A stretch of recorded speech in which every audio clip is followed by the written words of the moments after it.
नमस्कार दोस्तों, हम आज बात करेंगे एलर्जी के बारे में और ये बीमारी क्या है, कहाँ किसके लक्षण क्या होते हैं, इसको कैसे पहचाना जा सकता है, किन-किन कारणों से एलर्जी होती है और इनको नियंत्रित कैसे किया जा सके, इसकी जाँच क्या होती है, इसके लिए इलाज क्या उपलब्ध हैं, ये सब जानकारी जो है इस वीडियो के माध्यम से आज कोशिश करूँगा कि आपको मिल सके। ये वीडियो हो सकता है छोटे-छोटे अंतराल पे आपको मिलते रहें ताकि जो है पूरा एक एलर्जी की जो जानकारी है वो आप तक पहुँच सके। दोस्तों जैसा आप सब जानते हैं कि एलर्जी एक सामान्य शब्द है। एलर्जी का मतलब क्या है? एलर्जी का माने होता है कि वो सामान्य चीज़ें जो एक आम आदमी को सहन हो रही हों लेकिन जिसको बीमारी है एलर्जी की उसको नहीं सहन हो रही या किसी ख़ास जिसको एलर्जी की शिकायत है उसको नहीं होती। सामान्य चीज़ें का मतलब हो गया जैसे धूल है, धुआँ है, ठंडी हवा है, बदलता मौसम है या अनाज के कण हैं या जानवरों के फर हैं या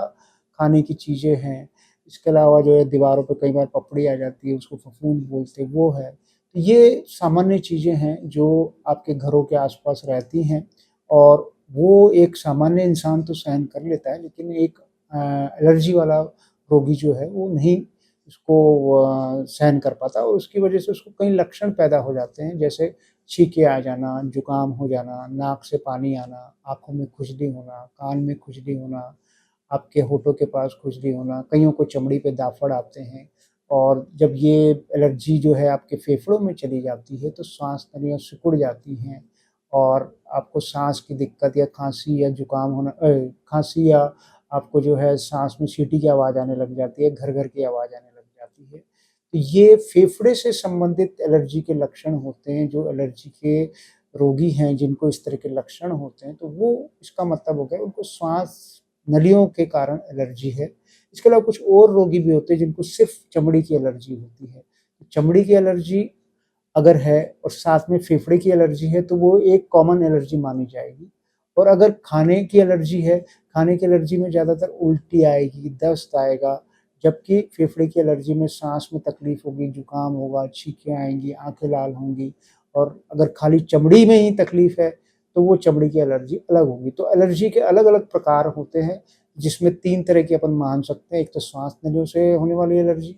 एक चमड़ी की होने वाली एलर्जी और एक खाने से होने वाली एलर्जी जो पेट पे असर डाली। तो हर एक एलर्जी का अलग-अलग अंग पे अलग-अलग असर आता है। सामान्य रोगी जो है एक ही एलर्जी को सब जगह मान के चलता है कि जो चमड़ी की एलर्जी है वो भी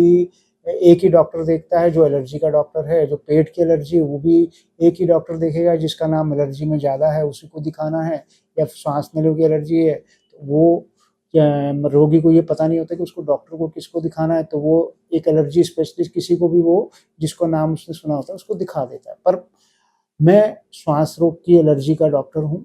तो मेरे से संबंधित जो एलर्जी है उसके बारे में आज हम जानकारी मैं आपको दूँगा और इसके बारे में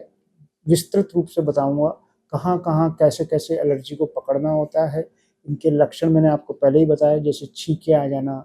आँखें लाल हो जाना, आँखों में खुजली होना, आपके नाक में खुजली होना, आपके गले में खुजली होना, आपको जो है उसके नाक से पानी आने के साथ-साथ जो है आपको साँस में तकलीफ़ होना, घर-घर की आवाज़ आना, खाँसी होना, ये श्वास रोग से संबंधित एलर्जी कहलाती है। तो अब इसकी पहचान कैसे की जाए? अगर आपको मौसम बदलते समय या रात के टाइम या फिर सवेरे उठते या फिर जो है आपको बाहर जैसे हवा में निकलते छींकें आ जाएँ या खाँसी होने लग जाए या आपको क्या कहना चाहिए कि साँस में सीटी की आवाज़ आने लग जाए, जब मौसम बदल रहा हो या फिर जो है आप ऐसा कोई काम कर रहे हो जिसमें धूल-धक्कड़ उड़ रहा हो, जैसे धूल की सफाई कर रहे हैं, जिसमें महिलाएँ हैं या फिर आप पेंट वार्निश का काम हो रहा हो आपके घर में या घर में अनाज छन रहा हो या फसल कटाई हो रही हो या फिर ऐसी चीज़ जो पहले कभी नहीं हुई हो, आपके संपर्क में वो चीज़ आई हो। तो ये सब चीज़ें जब संपर्क में आती हैं, तो किसी खास विशेष को इस तरह के लक्षण पैदा हो सकते हैं, जिनको हम श्वास रोग की एलर्जी कहते हैं। अब बात करते हैं कि एलर्जी किस तरह से एलर्जी के कारण कौन-कौन से होते हैं? एलर्जी के बहुत सारे कारण होते हैं जो कि श्वास रोग की श्वास नलियों पे असर डाल सकते हैं और ये एलर्जी के कारण हैं जैसे कि सबसे पहला मुख्य कारण है धूल की मकड़ी। धूल की जो मकड़ी होती है वो बहुत छोटी होती है और बाल से भी 10 गुना छोटी होती है, सामान्य तौर पे हमें दिखती नहीं है, तो उसकी पहचान करना बहुत मुश्किल है। लेकिन इसकी पहचान कैसे की जाए या इससे बचा कैसे जाए? जब भी बारिश होती है, बारिश के कारण नमी और अंधेरे वाली जगहों पे कपड़ों में, बिस्तरों में, गद्दों में, कंबल में, रज़ाई में और ऐसी जगह जहाँ पे कि आपकी अ, अलमारी वगैरह या आपने सामान रखा हो, उनमें पनप जाती है और ख़ासकर बेडरूम में पनपती है। जिन गद्दों पे आप सोते हो, उनमें पनप जाती है, वो दिखती नहीं है।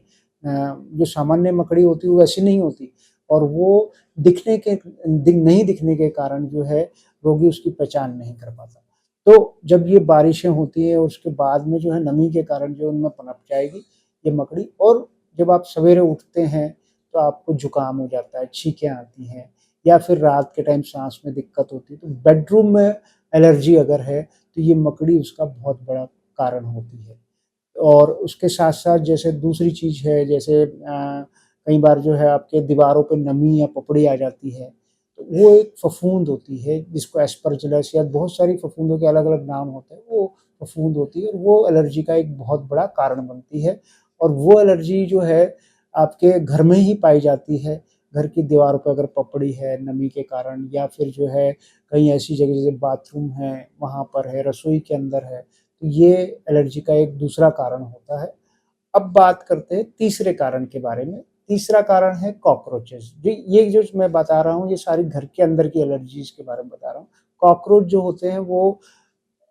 तिलचट्टे जिसको अपन हिंदी की भाषा में या सामान्य लोग जानते हैं, ये कॉकरोचेज़ जनरली सामान्य तौर पे आपकी जो रसोई की नाली है जहाँ पे बर्तनों का गंदा पानी गिरता है, वहाँ बैठते हैं और ये रात के टाइम निकलते हैं और वहाँ पहुँच जाते हैं जहाँ आपने खाना खाया हो। वहाँ पे अपनी गंदगी छोड़ते हुए जाते हैं और